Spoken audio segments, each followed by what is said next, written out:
Ẹ kú ilé là ń kí ara ilé.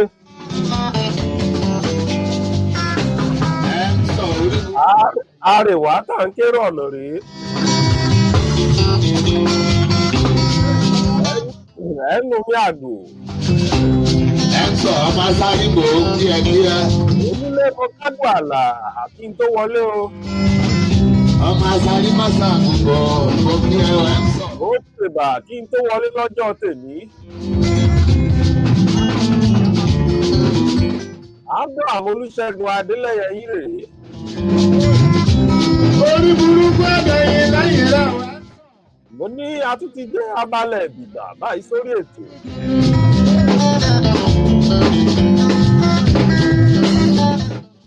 Good evening, ladies and gentlemen.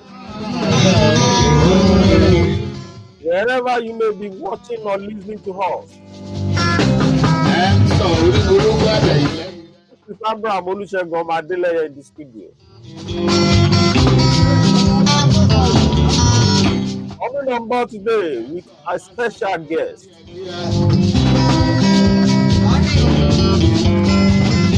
Ọmọ sáré má sàkóso gbò kí ẹ wẹ́ sọ.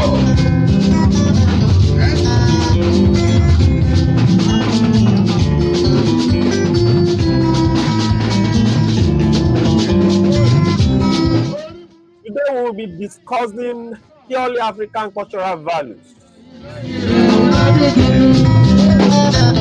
Today with me is Hamza Olobo.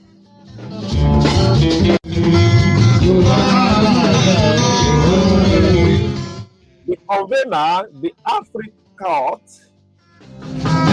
Orí burúkú ẹ̀bẹ̀yìn lẹ́yìn rẹ̀. Welcoming you on board, ladies and gentlemen. I have the privilege and honor to bring on board Hamza. Ọmọ sáré má sàkóso gbò kí ẹ wẹ́ sọ.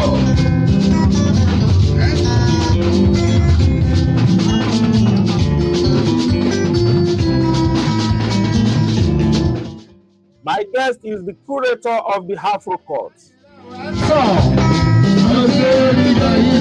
We'll be discussing African cultural values this evening.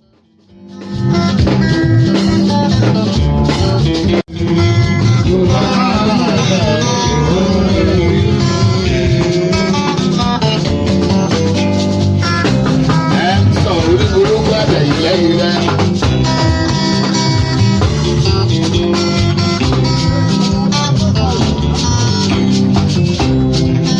Ọmọ sáré gbò díẹ̀díẹ̀. Also in the studio with me is Oladujoye Temitope, one of the admin of Okemesek with the Facebook page.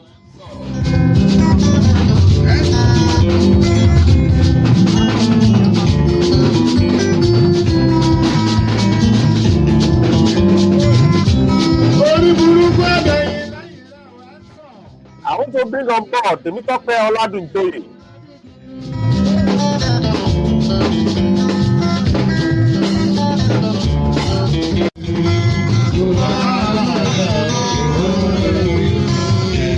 Today we will be discussing issues that have to do with African cultural values.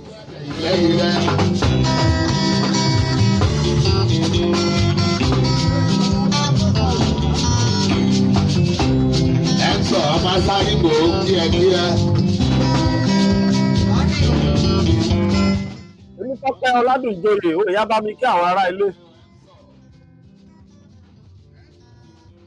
So, ọmọ sáré má sàgùn, the end of our time. Àkúdédé wòyí o.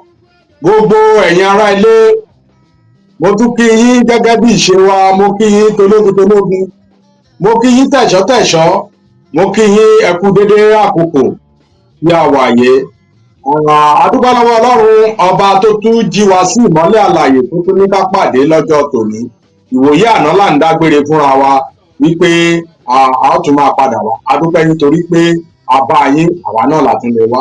Mo kí gbogbo ẹ̀yin tẹ́ ń wò wá nílé lóko níbi gbogbo tẹ́ ti ń wò wá, gbogbo ọmọ Òkèmẹ̀sí pátápátá níbi gbogbo tẹ́ bá wà. mo kí kábíyèsí ọwọ́ oyè ti ìlú òkèmẹsì. Mo dúpẹ́, mo kí yín o. Kádé ó pẹ́ lórí kí bàtà ó pẹ́ lẹ́sẹ̀. Mo kí gbogbo àwọn olórí láàfin. Ẹ ṣé o, nítorí pé àwa túre mi ò yí padà. Orúkọ tèmi ni Tèmítọ́pẹ́ Ebenezer ọmọ Ọládùjoyè. Èmi làdè sí tí ń pọ̀lẹ́wù tí yakulé kí n ya kókó tó. Fún ti òní, ẹ ó tún rí àràmàdà gbáǹkọ̀gbì ètò pẹ̀lú ẹni wa, ènìyàn wa tí a mú wá sí ojú ìwòran yín. Ẹ ó gbọ́ gbáǹkọ̀gbì ọ̀rọ̀. Emsor gbémi sókè látọ̀run. Mo kí àlejò wa ti òní náà. Ẹ káàbọ̀, ẹ kú ètò. Ẹ ṣé o.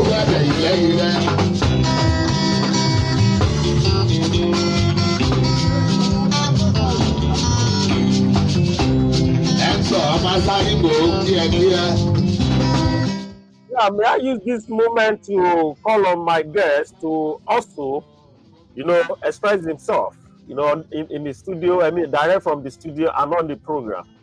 Welcome you. Mr. Hamzat, kindly introduce yourself, please.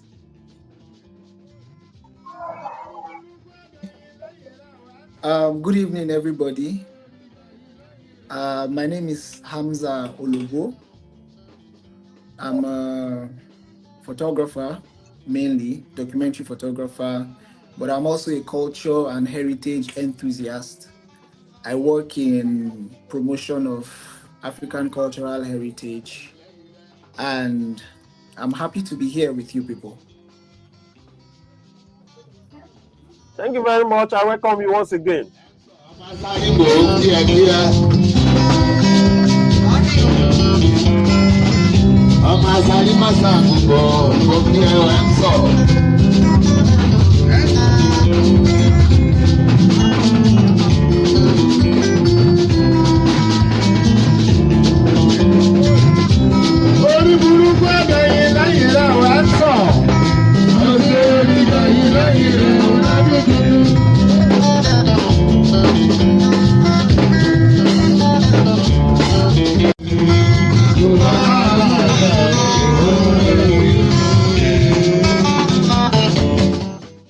Yeah, my guest, you are welcome on board. Let me start this way. Can you please tell us brief about yourself, your resume, your background, and how you actually, started your journey into photography and cultural values stuffs? Okay. I already mentioned my name, Shaibu Hamza Olobo. Well, my journey into photography, it's an interesting one anyways. I loved to travel right from when I was a child. I've always been a lover of travel and adventure and things like that. So after my NYSC, I decided to try to explore a number of places within Nigeria and some other West African countries. So as I started, I fell in love with the idea of traveling and going from place to place, meeting different people, experiencing different cultures. But as I continued to do this and to experience more, I realized that I needed to tell stories. So I started to write. I had a blog. So wherever I went, if I experienced the cultures and the people, I write. So from writing, I realized that it was better to tell my stories visually. So I had to learn photography. Sorry. So I decided to learn photography on the side. And then photography became a major hobby that I started to use and then I turned into a business eventually. So I started to take photos. I traveled from different places and I decided to take on a personal travel project from the year 2018. So in 2018, April of 2018, I decided that I was going to visit all of the states in Nigeria. So I started, and between 2018 to 2021, I used those 3 years to visit all of the Nigerian states, and I visited at least more than half of the 774 local governments we have in Nigeria. And in all of those things, at first, I was just going to tell stories of people. But then when I started to experience culture and all, I realized that deep down inside, my real appreciation is with culture. So I just went directly into the cultural aspect, and wherever I went, I was seeking out cultures, I was seeking out people, trying to live among cultural people and to experience their cultures. And through that, I experienced some very interesting cultural aspects of Nigeria. And that prompted me to want to do a lot of work in culture and heritage promotion and celebration and preservation, because I realized that we have so many amazing things and very few people know about them. So that is Hmm. how I became a culture and heritage enthusiast. And that's how I started working in that line. That's quite interesting anyway. Mm. I think that question might actually lead me to another one. What role does storytelling play in African culture, and how is it used to pass down history and traditions? In your own understanding, what roles does storytelling, because you say you were into photography and eventually Mm. you started, you just pick up the interest of writing, your own as well. So if I may ask Mm. you, in African context, what does the storytelling play, the kind of role storytelling play in African culture, and how is it used to pass down history and traditions in your own belief? Mm. Well, storytelling to me is perhaps the most important thing in African, not just even African, in culture and heritage going from generation to generation.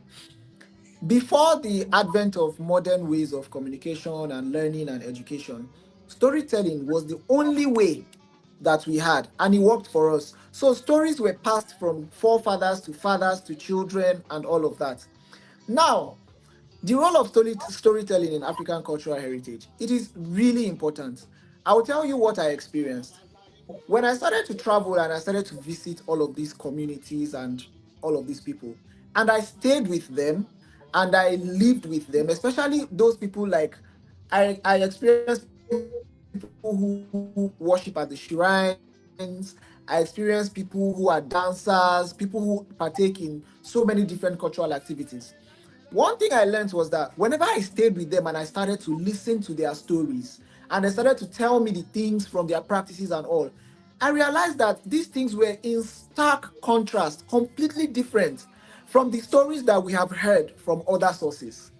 What that led me to understand now is that all the other people that are teaching us about African culture are doing so from their own point of view, and they're trying to make us understand their own side of it. And sometimes their side is wrong.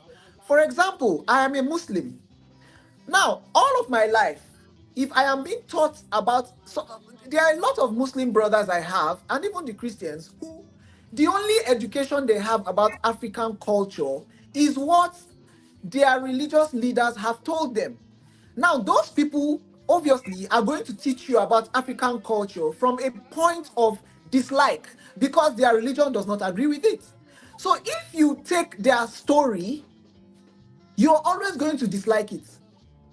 That is because the aim of several other people is to propagate dislike. Also, from the point of the white man, if the only history you have about African culture and African heritage is from the white man's perspective, even Chimamanda Adichie is always hammering on this, then you are going to grow up having a completely different experience because you're going to be listening to what they want you to see. But now, when I went during my tour of Nigeria, one of the most interesting experiences I had was in Isenyi. Isenyi is in Oyo State. So Oyo I State. lived with some people in Isenyi, some traditionalists, and I tell you, the 2 or 3 days I spent with them was one of the best time I had throughout my journey. Why? Because I was with this man who is a Shango worshipper. I lived with him.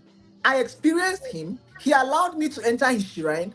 He showed me all the things that they use and their function, the reason why they use it. He prayed and I listened to his prayer. I listened to everything he did. And I asked him, what is the meaning of this prayer you said? And he simply said that, he's praying that nobody should spoil his own and he's never going to spoil another person's own. Nobody should do this to me and I'm not going to do this to another person. And when I looked at it, I'm like, this is faith. This is religion. That is how it works everywhere. I beg God to save me from my enemies and to help me. I will not spoil another person's own. Let nobody spoil my own. It is the same thing. So, what is the hate? Now, this is where storytelling really comes in. Because those people, like the man I met in Iseyin, if they do not start telling their own stories, then nobody will understand this thing from their point of view. People will be understanding it from other points of view. That is why I am now saying to your question that storytelling is perhaps the most important aspect of ensuring that our culture and our heritage makes it to the next generation. Not only making it to the next generation, but making it there right. Because a lot of bad stories and representations are going around. So that is the response I would give to that question. Okay, thank you very much. Photo International, I know from your head you may have one other questions that you want to ask our guest. Can you please go ahead, please? Thank you, Emso. Uh, Mr. Amzat. My question, the question I have here, how does African culture view community and family? And what value are placed on this relationship? Sorry, I didn't get Are you your with me? question. It broke up a little. Oh, the questions Yes, I'm with he you. Go I, said, ahead. I how mean, does African how, culture, how, how does African culture, how does African culture how yeah, does African culture view community and family? community and family, how And does it what value, yes, and what value are placed on on those on this this relation and that the is the culture relationship, and the community. the value of culture. Hello, Okay. Yeah, I can hear you. I Yes, think I I've can heard hear the you. Well done. question.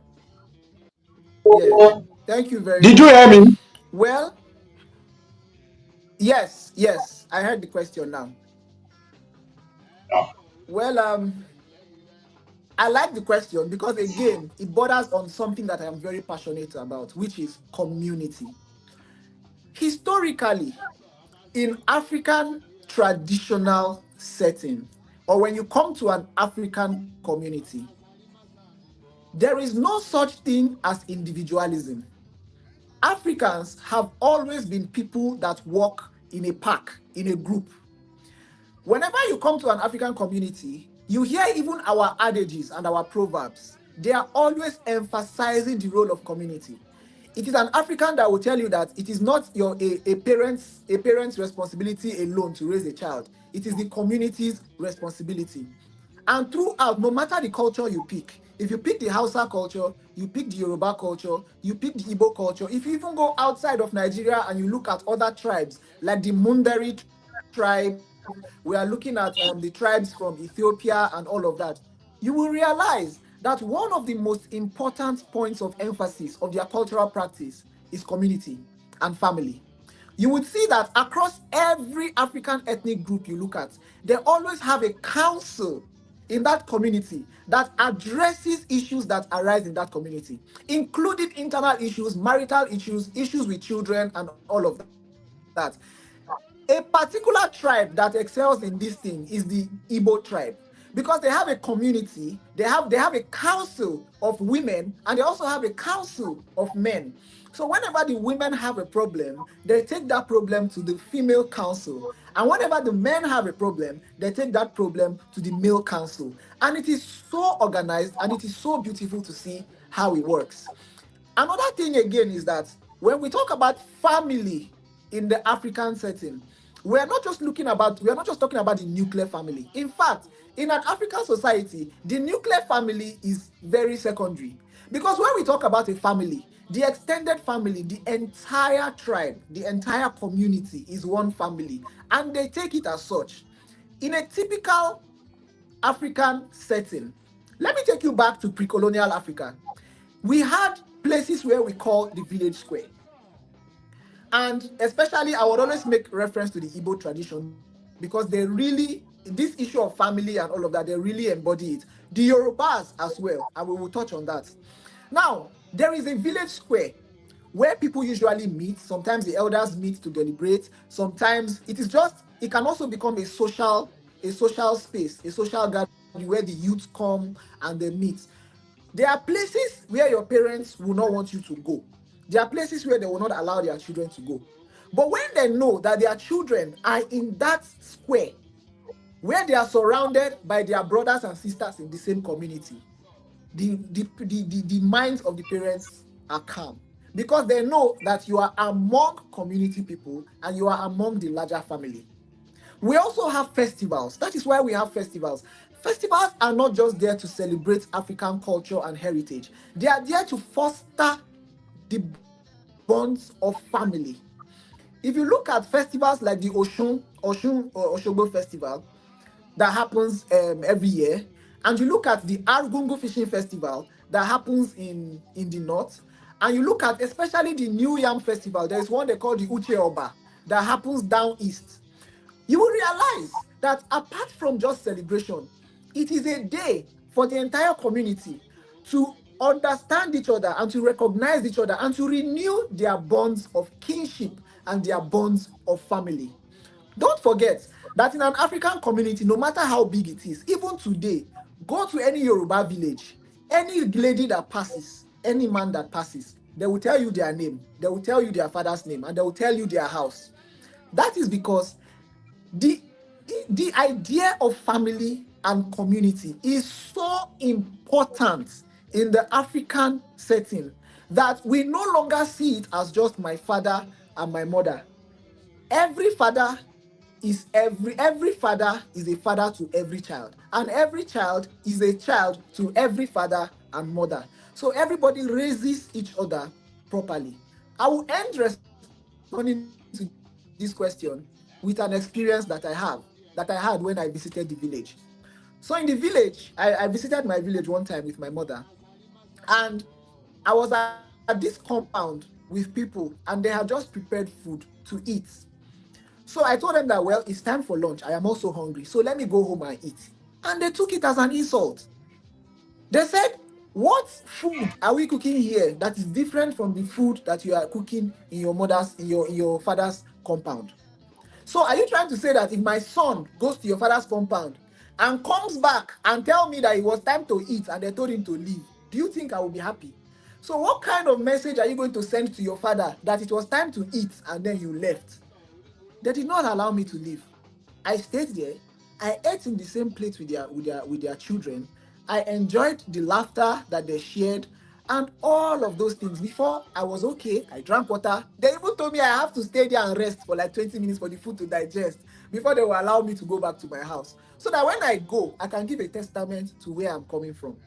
So, when it comes to communal living and family, I don't think there is anywhere else where it is more emphasized or where it is more ingrained into our cultural fabric like it is in Africa, honestly. Yeah, thank you very much for that beautiful response. Let me just ask you this, and I think I will appreciate if we can just make it snappy. Um, if I may ask, what is the significance of traditional African clothing and textile, and how do they reflect cultural identity in your own belief? You know, in Africa, we have our traditional wears, we have our attires. I just want to know, in your own understanding, how do they reflect our cultural identity? Hamzat, oh, since the network is a bit wrong. Hello, can you hear me? Oh, the network is bad. Hmm. Sorry Hello, can Well, about you hear that, please. me? I think the network cut out for a bit. Yeah, do you want me to repeat the question? Do you want me to repeat the question? Yes, please. Okay, the question goes, what is the significance of traditional African clothing and textiles, in your own opinion, and how do they reflect cultural identity? You told me to keep it brief, but these Yeah. questions are very heavyweight questions.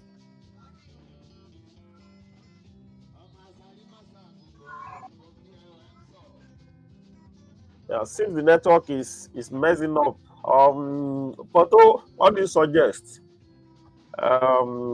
We just Uh, keep waiting, or we should just I think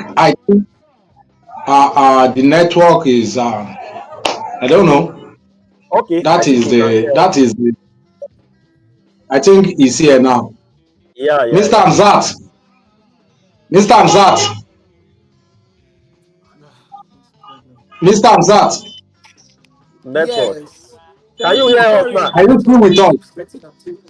Yeah, I'm with you, please. Are you still with us? Yes, I'm with He's you. with us. He's with us. He's back. Is the network I'm with okay you. now? Yes, yes, yes. I'm sorry about that. Yeah, I know you understand my Yeah. question very well. So let's make it brief Yes, because of yes, this network issue. Yeah. yes, yes. Um, what I would say to that question is this: there are three things that Africans use. There are more than three, but three major things that Africans use to show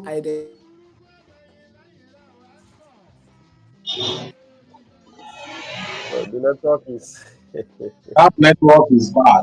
that is terrible, very That terrible, network very terrible. I think he's struggling with the network. One is dialect, is, language. Okay.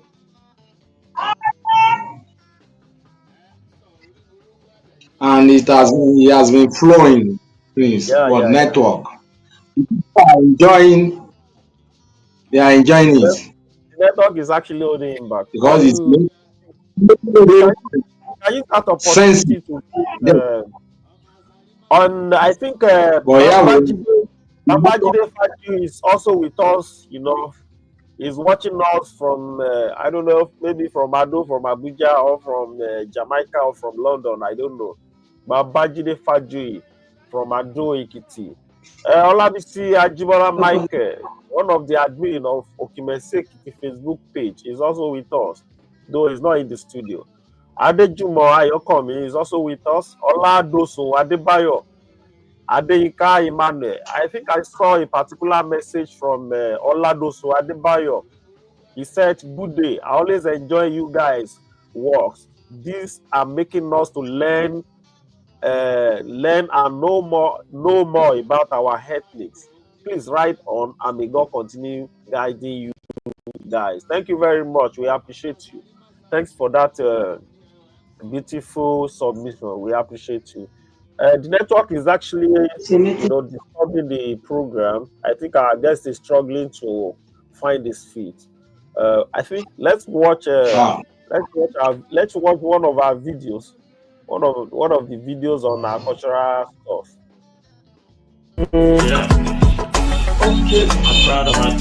ọpẹ́lọpẹ́ ládùn tó gbé mi wálé. Èmi ò mọ̀ pé gígùn wà ní mẹ́sì o. Àlébàlẹ̀ gígùn mi lásàgbà o. Yọ̀yọ̀ lágbọ̀n egunlé ọba ńlá. Sóyòyò gígùn wọn lọ́dọ̀bí o. Ẹ̀jẹ̀ ká jayé lọ. Ẹ̀jẹ̀ ká lọ́nà ra wa. Ká ló fojú wa ló ń jẹ. Ìyẹn lókè mẹ́sì o. Káyé láti jáyé. Ọmọ mo sì máa wálé. Egungun ìlú mi o. Ọmọ ìjọ àṣọ. Káyé bá sì jáyé. Ọmọ mo sì máa wálé. Ọ̀tútù egungun ìlú mi o. Ìmọ̀fin jáde tó. Oya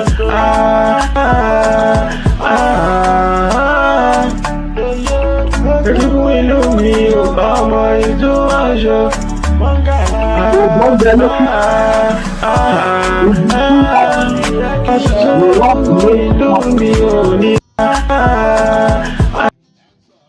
Kí ló sọ Pọ̀tó? ògo wà lókè mẹ́sì.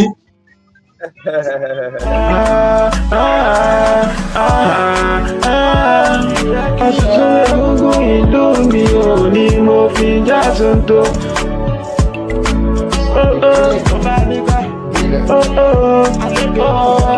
Sùn gbangba, sọ̀kì eléjò, májògbó.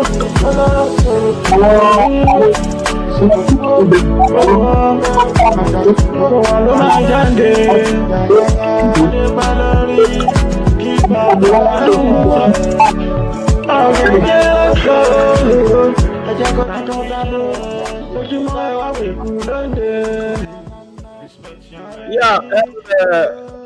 Amzat is trying to relog in again. The network is so bad, so he's struggling with the network. So he will soon join us back in the studio. But pending that time, I think we can still watch one or two videos from our end that has to do with Okimesi cultural heritage.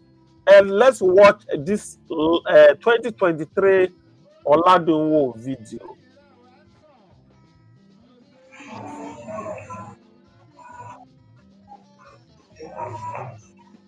Ìpínlẹ̀ Èkìtì ní ilẹ̀ Yorùbá, ẹ rí i pé egúngún yìí dùn ún wò gẹ́gẹ́ bí wọ́n ti sọ ọ́, ó dùn ún wò bí ìran gẹ́gẹ́ láṣọ. Káàkiri orílẹ̀-èdè àgbáyé ní ilẹ̀ Adúláwọ̀ àti ní ilẹ̀kílẹ̀, ó fẹ́rẹ̀ẹ́ má sí egúngún kan tí ó gbayì tó egúngún Ọládùnúwò yìí, nítorí pé tẹ́ ẹ bá wo àárín àwọn èrò tí wọ́n péjọ ní bìbà tí wọ́n fẹ́ wo egúngún yìí, ó kọjá nǹkan tí a lè máa fi ẹnu sọ. Àyàfi tí a bá mú ojú lọ ọbẹ̀ lọ wòran o. Wọ́n dẹ̀ ní pé tí ìran bá tó ìran àti ojú àti ètè làádẹ̀ lẹ̀. Yeah, our guest is back in the studio. I think we can continue with our program. Please, can you please address the question in short because of the network issue so that it will not draw us back? We'll be able to dive into other activities because I want us to extract some of our videos and relate it to your topic and the importance that you are bringing to 2025 Okimesi Ekiti Cultural Heritage Festival. Thank you very much. Okay, thank you very much. To the question, the importance of dressing and attire. Well, like I was saying, there are only three major things that Africans use to differentiate each other. One is the language, the dialects, because even among the same place, you find out, for example, within the Yoruba tribe, they still have different dialects. There's a way somebody will speak, you can just tell where they are from. Second is fashion, and that fashion is divided into two. You have the hairstyle, and then you have the clothing. Again, going back in time, fashion was one of the most important ways that Africans used to differentiate each other, and they use it in different areas. There is what Africans wear during the time of peace. There's what they wear during the time of war. There's what they wear during the time of mourning.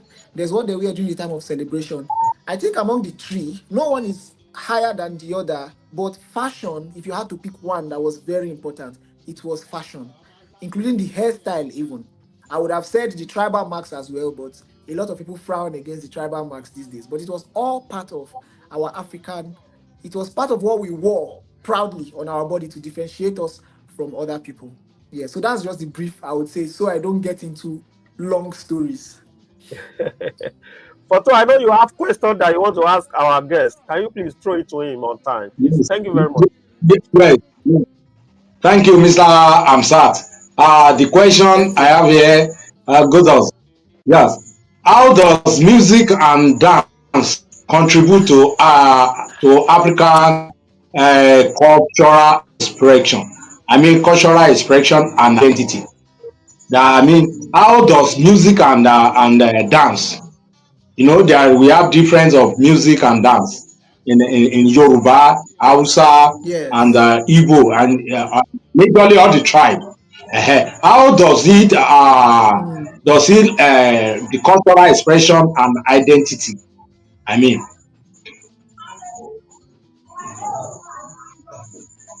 hello.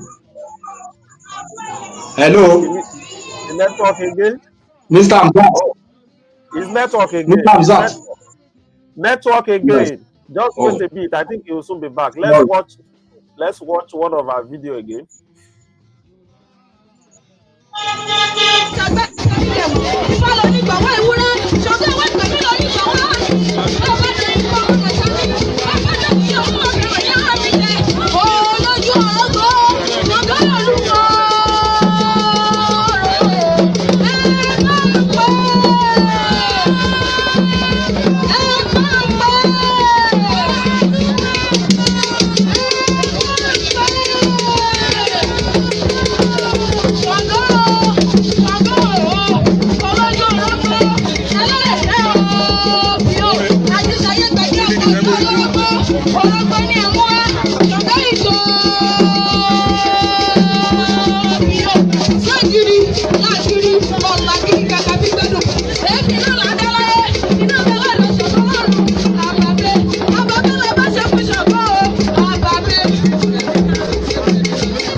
I think our network is struggling to connect back.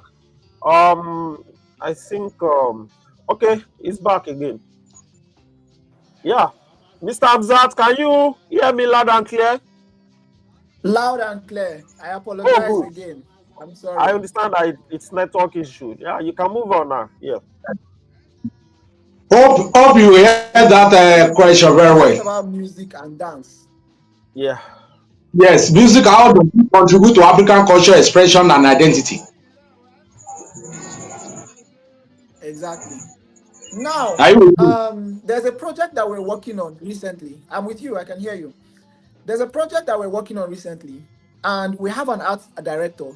And one of the things he keeps saying is that the life of an African on its own is art. Most other people come to appreciate us. They think that we are putting on a show for them, but they do not know that we are just living our lives. When it comes to music and dance, everything that an African does is related to, in one way or the other, music and dance. It finds a way into everything. For example, even now in the modern day, I work in marketing and advertising sometimes. And one of the most important things that we are told now is that when you want to appeal to the African, you have to add something like music or dance before you can get the attention. That is how important it is. Now, when it comes to the way that we have done things going back, you would realize that every culture has a different music, every culture has a different dance. And those dances are not just there for the sake of entertainment. Now, this is what I am always trying to explain to people. Whenever we visit cultural shows and the rest, people just come and dance and sing and leave. They forget to explain that this dance and this music you are seeing, Africans do not just do it for doing sake. It is a part of our everyday life, and there is a reason why we do it. You understand? For example, the Yoruba people have the talking drum. A lot of people listen to the talking drum and they are just enjoying how it sounds. They forget to understand that the talking drum was a way that we sent cryptic messages that were not for everybody. Messages that can only be communicated from the drummer to the person who he wants to communicate it to. We have a lot of dances. Those dances are interpretive dances. Do you realize that the African, if somebody dies, the first thing they do is they start to sing a very sad song, and there is even a dance that they might do to show you that they are in mourning. When our warriors wanted to go to war, there is a particular song they sing for war, and there is a particular dance they dance for war. Unfortunately, today, many of us don't know this. We look at these singers and dancers and we just think that that is all they do. No, these things have very, very deep meaning in African culture. And that is one of the things that we are trying to work on. And that is one of the things that hopefully we'll get people to understand through the festival that you talked about. For them to understand that it's not just what they are seeing, everything has an essence, including the music and the dance. Those things are very important and they have their specific uses that hopefully we will get into. Thank you, Mr. Thank you. Hamzat. Thank you. Thank you very much. I think you have addressed some of these questions brilliantly, and I tried to play a video when the network, was cut it off, and it has to do with some of these traditional Mm, dances, then the Sango display. Let me put back the video. I will have to mute it, but I'll put it back so that you watch mm, it, because I'm going to ask you a question on it. Um, in African context, this is part of our culture, this is part of our tradition. I want to ask, how does music and dance contribute to African cultural expression and identity, in your own opinion, differ from the one that is just, the point that is just dropped now? So how does, music and dance contribute to African cultural expression and identity, in your opinion? That was the question that my guy had the other time. You know, looking at this Ogo display now, if you have to put it right, because some people might just see it as if maybe it was just a mere a ritual activities. How does it look like to you? Does it look like ritual activities or what we are as a people?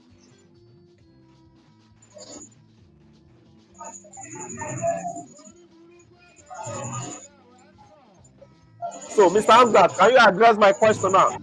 Oh, seems his network is bad again. Oh, I think His network is is bad. Very, very horrible. Okay, we yeah. can enjoy the music. mi ò ẹni ẹni nígbà mi wọ́n ṣàgbẹ́ sórí ìdẹ̀mú ifá lọ nígbàwọ́ ewúrẹ́ ṣọgbẹ́ ìwé tẹ̀mí lọ nígbàwọ́ ọba jẹ ìfọ̀ ọmọ ìṣàmì ọba jẹ kí ọmọ ọ̀gbìn ọ̀yá mi jẹ olójú ọlọ́gbọ́ ṣọgbẹ́ olúmọ.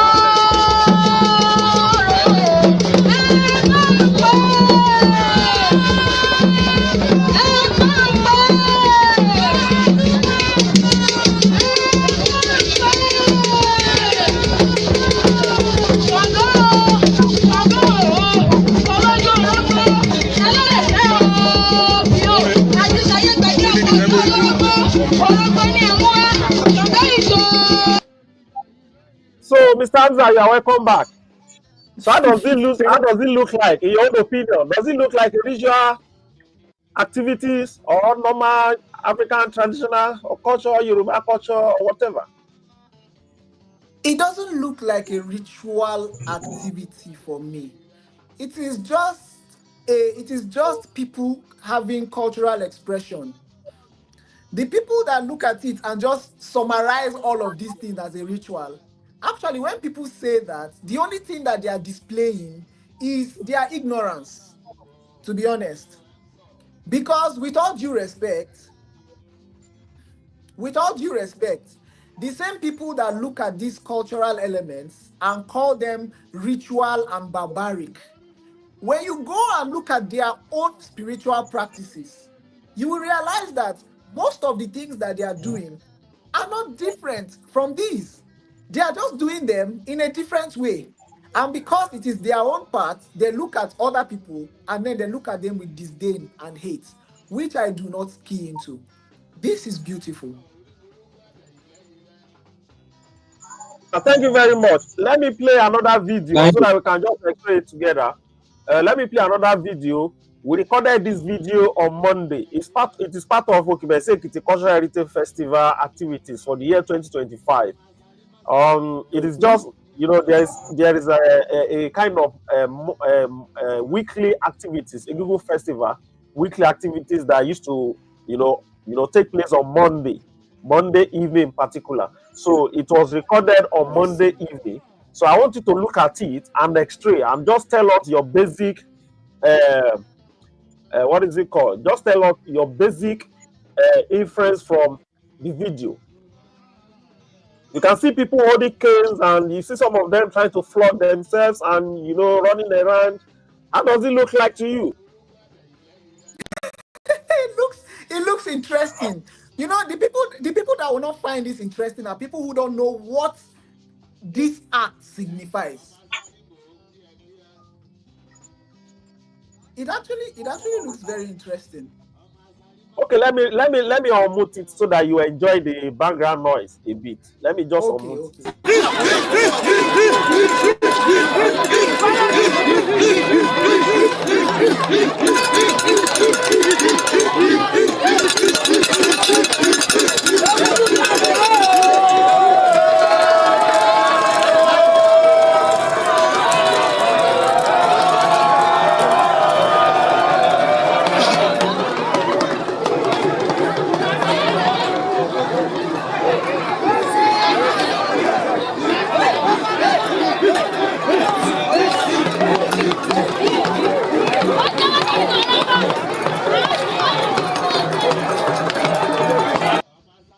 Yeah, let me now ask, in some of those places that you have been to, like how many places have you found something like this happening on weekly basis till the final days for, you know, continuously for like 2 months? Wow, honestly, nowhere else. I have not experienced with this at this frequency. No. I have not experienced. On weekly basis, this occurs. You see masquerade coming out every day, but every Monday you see masquerade and crowd coming out in this number every Monday consecutively for 2 months. Interesting. Now let me now insert another video that might be of interest to you. This one was recorded on the final day when Olajuwo was actually, when on the grand finale of the cultural festival. This was recorded. The video I'm going to play now was recorded in 2023 cultural festival. So you just have a look, a brief look. Just or do you want me to remove the? Let me unmute it so that you enjoy it. ó dùn ún wò No, bí it's fine. ìran It's fine. gẹ́gẹ́ lásọ. Káàkiri orílẹ̀-èdè You can see àgbáyé the crowd. ní ilẹ̀ adúláwọ̀ àti ní ilẹ̀kílẹ̀, You can ó see the fẹ́rẹ̀ lè crowd. fi egúngún kan tí You ó can, I gbayì can if you look see. at tó it very Olúwo well, Ọládùnúwò yìí, you will notice that nítorí we pé have a tẹ́ bá kind wo of àárín àwọn a èrò tí wọ́n barricade péjọ that was níbí bá mounted tí wọ́n just fẹ́ to wo block egúngún people yìí, from ó entering the kọjá VIP zone. nǹkan tí The a lè VIP máa I can zone, fojú in the see. ẹ̀ sọ. VIP zone, we have Àyàfi the tí a bá wo KBACs, we have the sọ́ọ̀bù lọ́hùn commissioners, náà, we have the wọ́n invited dàbí guests, the pé dignitaries around. tí ìran bá So ní you see ìran the àti crowd ojú àti outside. èdè What láàjọ are they fi trying to bẹ̀rẹ̀. do is each Egúngún masquerade yìí is jẹ́ being ọ̀kan allowed gbòógì in into ní that ilẹ̀ venue Yorùbá. where we have hundreds of masquerade Àti coming out on this àwọn very particular day. And this is ọmọ the spot where Mm. Oladuwo itself will kéékèèké. unveil. Ẹ If you máa look bá at wa it ká lọ. closely, you will Fẹ́ see gbádùn a fọ́nrán yìí moment dáadáa, where ẹ lọ you sí can see òkè people coming Facebook out. You can see those people standing AOA over there. mú wá fún. Just keep a look. You will notice at the end of the day that a particular masquerade will come out in white regalia, and that is the masquerade called Olajuwo. So, in your own opinion, from all those places that you have been going to, in how many places have you found this kind of crowd? Surrounding just one masquerade. Masquerade. Well, I have seen very large crowds for cultural events like this in many different places. But this is interesting. Everyone is unique in its own way. I like how the people are participating and how everybody wants to get a feel of the action. So cultural festivals will always pull crowds, but obviously, whenever it comes to Western Nigeria, their own participation in cultural events is completely different because they are still a highly cultural people, and it's always interesting to watch. This is beautiful. Okay, let me now show you another video clip. Maybe, and we will have to ask questions from it. If you have seen any masquerade in this kind of attire, with this kind of crowd, just look within the. Can you see a particular, masquerade in white regalia? I mean, in white costume. Oh yes, in the middle of the whole thing. Yes, That I can see that that. is Oladu. That is Oladuwo, and that is the highest of how you can see it. Even if you come Wow. around, you may even find it difficult to even see. Sometimes you may only have a view of his either sword or maybe the sign of his hand alone. So I want to ask you Wow. once again: have you seen any masquerade in those places that you have been to? A masquerade being protected, and where people are so anxious, where hundreds of people are so anxious, just to have a look, just like we've seen in this video. No, I have not. I have definitely not seen this before, and I cannot wait to experience this. This is something else. That is the definition of Oladu. Foto, do you have any question to ask our guest? No, I will just ask him if he will be available on the Ladunwo day to visit our Ladunwo. I Maybe don't he can be think available. I will miss it for anything. As long as there is life I and will there be is happy. yes, as long as there's life and I'm healthy, I will be there by the special grace of God. Okay, Mr. Hamza, let me ask you Amen. once Amen. again. What significant value do you think your office can add to this cultural festival? Well, I am a storyteller,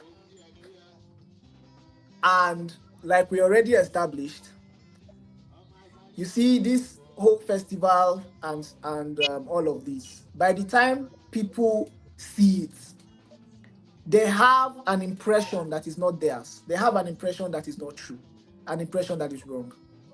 People like us go to these places, experience these activities, and tell the stories the way that they are supposed to be.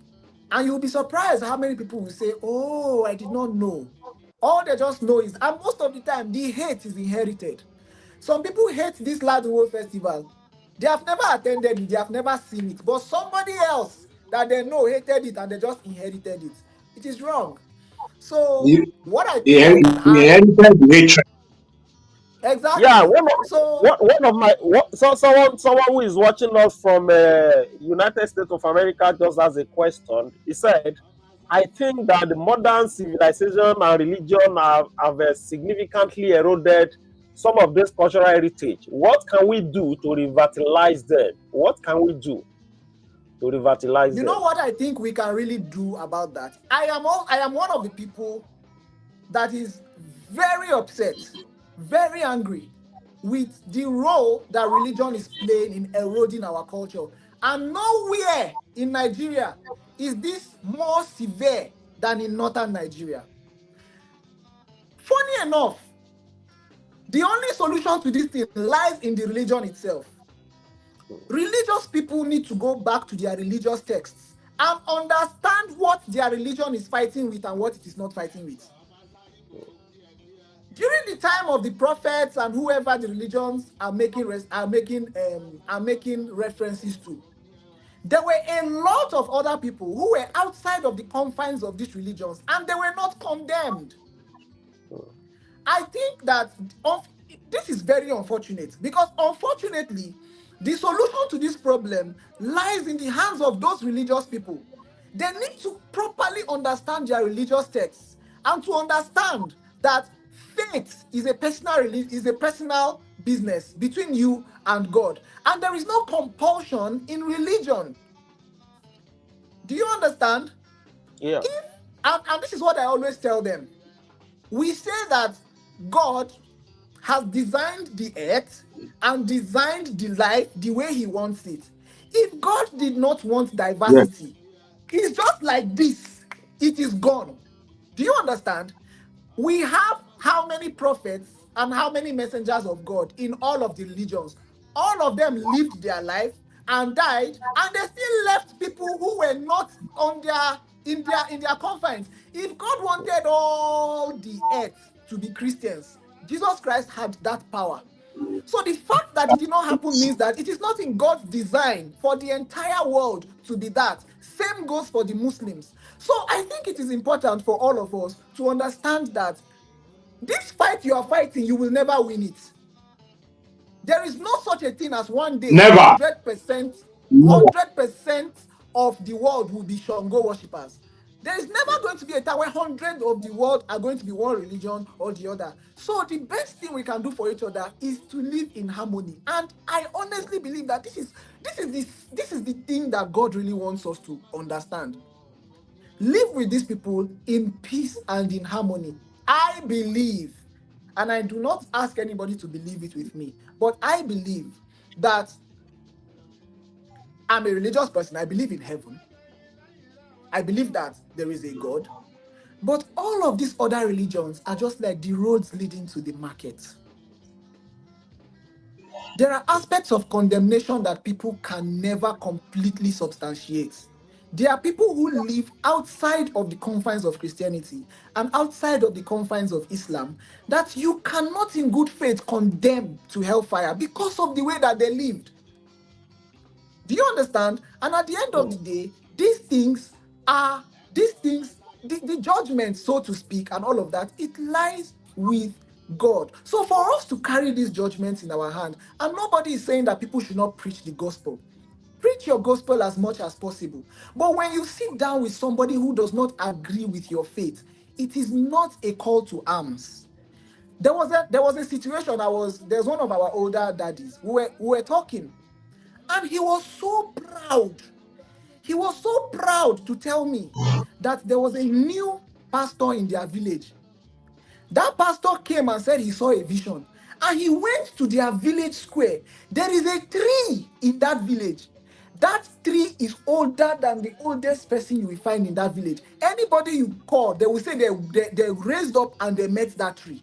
Now, this person, in the name of Christianity, said that the tree is evil. And they went and cut that tree down. That tree is more than 600 years old. It has become a national treasure, a national monument that even the people in that place should protect. Now, because somebody says that he has seen a vision that we can never substantiate, the person has gone there and he has cut down that piece of important history. This happens all over the place. And I do not understand why. Let me tell you something. Whenever we talk about religion eroding culture, we are mostly talking about the Muslims and the Christians. Now, I engage in a lot of these conversations with people. What these religions are doing to other people of other faiths, when it was done to them, they said that they were being persecuted. They said that they were being fought against. They said that they were being maimed. But they are doing exactly the same thing. They are doing exactly the same thing. I give so many. If we want to talk about this thing, we are not going to leave here today because these are conversations that I am always having with people and I am always engaging in. If you go to, Abuja, if you go to Wuse Market, you come to one part, you will see the Muslim people with their speakers. They are preaching, they are preaching, they are preaching. You go to another place, you will see the Christians with their speakers. They are preaching, they are preaching, they are preaching. But if I should wear my Shango regalia and go and stand there and start doing my Oriki, they will come and pursue me from there. Why? Yes. Why? They will start saying Satani. They will start saying Sabi Satani. Devil's Thank at work. you. Meanwhile, we are all doing the same thing. We are all doing the same thing. We are all doing the same thing. So it is a matter of orientation. It's a matter of perspective. These people have been brought up to see these things a particular way, and it is wrong. We even see these problems everywhere. Sorry, this is taking a long time, but there are some very important issues. I want to also bring your idea. You know that there are some parts of the world where they are raised right from childhood. They are raised and they see the Muslims as enemies and as bad people. So although they have never encountered the Muslims, they are always going to grow up seeing those people as evil people. The same thing, you go to another place, they grow up naturally being told that the Christians are the enemy. So although they might never have experienced Christianity or all of that, they just grow up knowing that these people are the enemy. It is the same thing we are facing with our traditional people.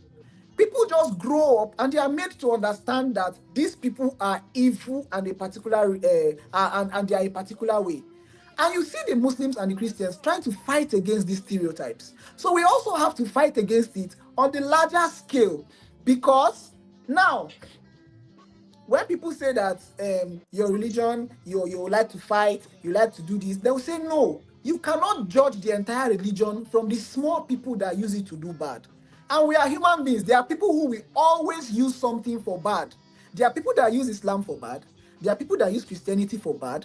And even the traditional worshippers, they are being done by human beings. There are people that use it for bad. So if you, as a contemporary religious practice, as a person that practices contemporary religion, you are saying that we should not judge your entire religion from the few people that are using it for bad, how come you so gracefully and so happily condemn the entire traditional community to being bad just from the very few people who have co-opted the practice and are using it for bad? I think this doesn't make sense. So it is a conversation that we have to continue to have and we have to engage in as much as possible. Yeah, thank you, Thank Mr. Hamza Tolobu, for coming on the program this evening.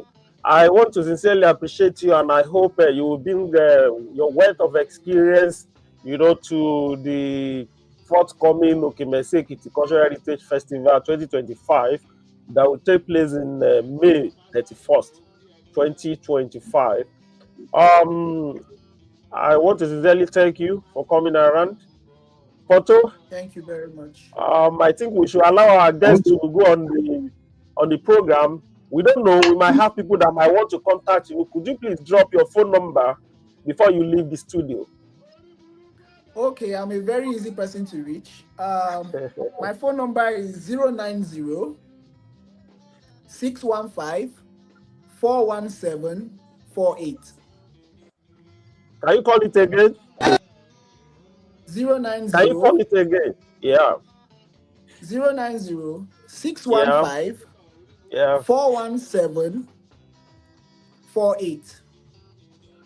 Yeah, thank you, Mr. Hamza Tolobo, for coming around. We quite appreciate you. We see you at Okimese Ekiti Cultural By Festival the special grace of 2025. God.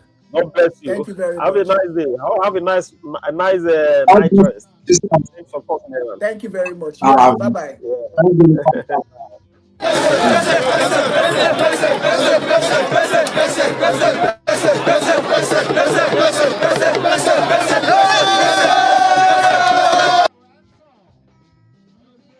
Ká tó máa lọ lórí ètò tèmi, Fòtó ò jẹ́ ká yá kí àwọn ará ilé tó wà pẹ̀lú wa látàárọ̀.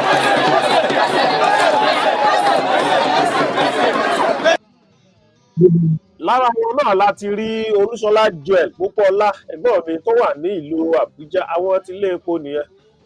Ìwáwùmí Gold, àwọn náà bá wa kópa lórí ètò tèmi. Babájídé Fájì, thank you very much, my good friend from Adó Èkìtì.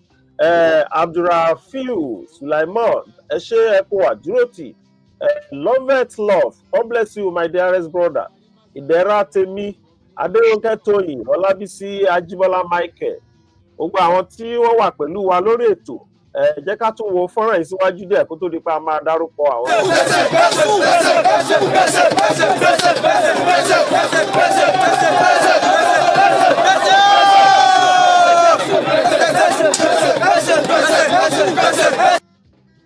Marvelous Adédèjì láti Ẹ̀sà Òkè, àwọn náà wà pẹ̀lú wa lórí ètò lénìí. Ọládòsù Adébáyọ̀, wọ́n wà pẹ̀lú wa lórí ètò. Marvelous ní pé very lovely, bàbá rẹ̀ á gbé o, God bless you ọ̀rẹ́ mi, ó ṣe gan.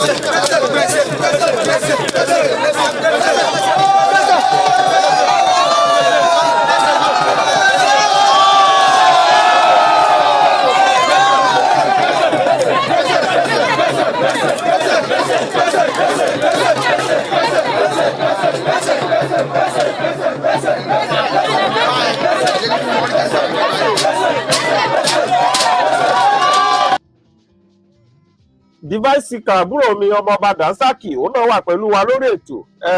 Ó ní well done sir, God bless you my dearest brother.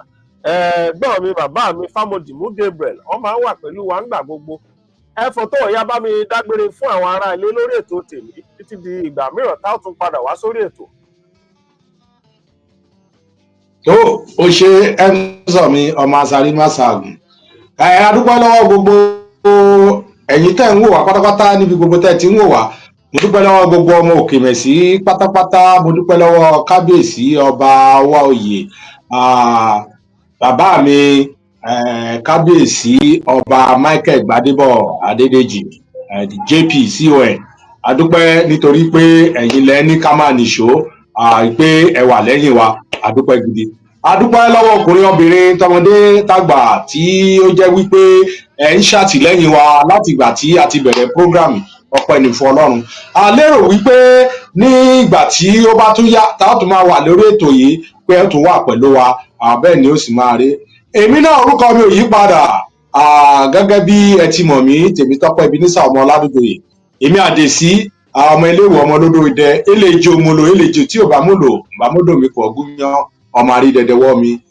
Ọmọ adélà má kọrọgún ni mí, oníkálukú níjọba nílé ara rẹ̀. Ó dìgbà kan ná títí di ọjọ́ míì tá ó tún pàdé. Ire ẹmsọ, bye bye. ọmọ asari masagun bọ̀ mo kí ẹ ẹ ń sọ.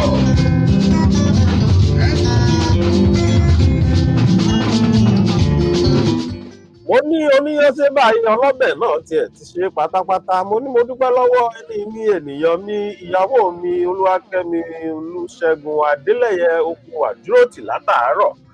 Ó ṣé mo dúpẹ́.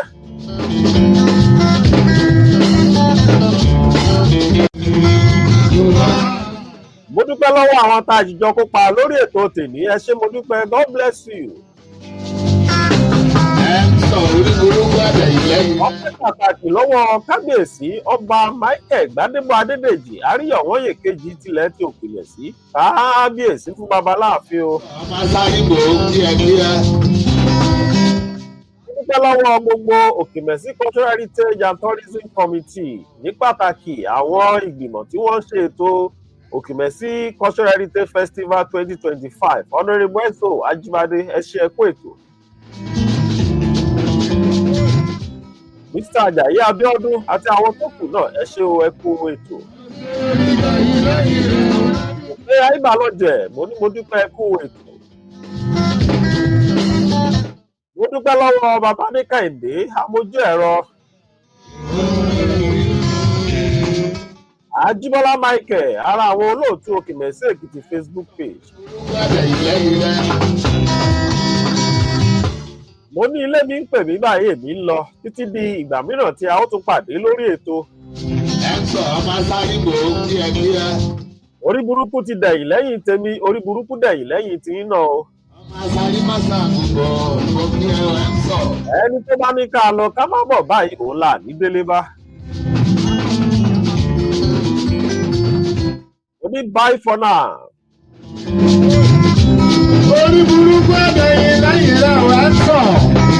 Ọjọ́ ìdẹ̀yìn lẹ́yìn rẹ̀.